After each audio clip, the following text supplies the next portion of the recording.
IPL 2025-এর eliminator ম্যাচে Mumbai Indians আর গুজরাট টাইটান্সের খেলার দিন এমন কিছু ঘটেছে যেটা নিয়ে এখন পুরো সোশ্যাল মিডিয়ায় আলোচনা চলছে। ম্যাচ শুরু হওয়ার আগে টসের সময় হার্দিক পান্ডিয়া শুভমন গিলের দিকে হাত বাড়ান হ্যান্ডশেক করার জন্য, কিন্তু গিল সেদিকে তাকিয়েও না তাকানোর ভান করেন যেন কিছুই হয়নি। কিন্তু গিল হার্দিক পান্ডিয়ার সাথে এমনটা কেন করলো? গিল আর হার্দিক পান্ডিয়ার মধ্যে কি কোনো কিছু ঠিক নেই, নাকি গিল টেস্ট ক্রিকেটের ক্যাপ্টেন হয়েছে বলে তার অ্যাটিটিউড বেড়ে গেছে? আমার মনে হয় এই প্রশ্নের উত্তর একমাত্র শুভমন গিল দিতে পারবেন।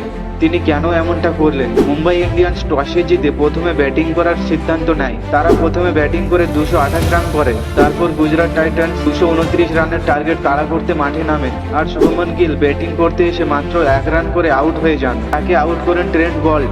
আর তখন হার্দিক পান্ডিয়া এমনভাবে চিৎকার করে সেলিব্রেট করেন যেন অনেক বড় প্রতিদ্বন্দ্বীকে আউট করেছেন। শুধু তাই নয়, গিলের পাশ দিয়ে যাওয়ার সময় মুখটা অন্যদিকে ঘুরিয়ে নেন হার্দিক। কিন্তু ম্যাচের ফলাফলের চেয়ে এখন বেশি আলোচনা হচ্ছে গিল আর হার্দিকের মধ্যে যা ঘটেছে সেটা নিয়ে। এখন প্রশ্ন হচ্ছে, এটি কি শুধুই খেলার উত্তেজনা, নাকি হার্দিক আর গিলের মধ্যে সত্যিই কিছু ব্যক্তিগত সমস্যা তৈরি হয়েছে?